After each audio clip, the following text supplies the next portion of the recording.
pasnjosës së arsimit Bardha Qirezi.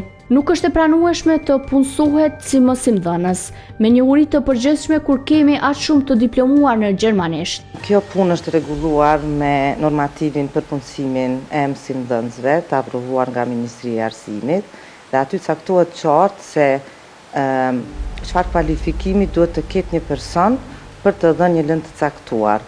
Dhe në rastin e Gjermanisë është shumë e thjeshtë, duhet të ketë kualifikimin në fakultetin filologjik, do më thonë gjuhën dhe letërsinë gjermane, apo nëse ky drejtim ofrohet edhe në fakultetin e edukimit, që kombinohet me po ashtu gjuhën gjermane.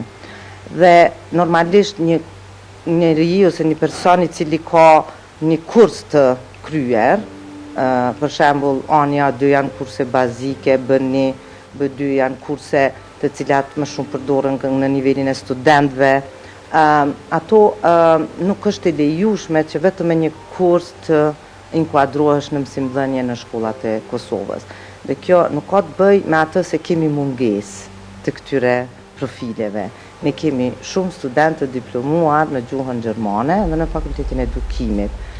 Dhe prandaj nuk është e lejushme që njerëzit pa kualifikim të caktuar të japin mësim. Kjo është përgjegjësi fillimisht e DK-ve, të cilat i punësojnë këta mësimdhënës në shkolla. Edhe po është përgjegjësi dhe drejtorëve, për shkak se ata edhe nëse DK-ja punëson pa merit ose pa u përcjellur rregullat e rekrutimit, ata duhet të raportojnë këtë. Po ashtu është përgjegjësi edhe e prindërve, edhe këshillit shkollës që të monitorojë këto raste dhe t'i raportojë ato.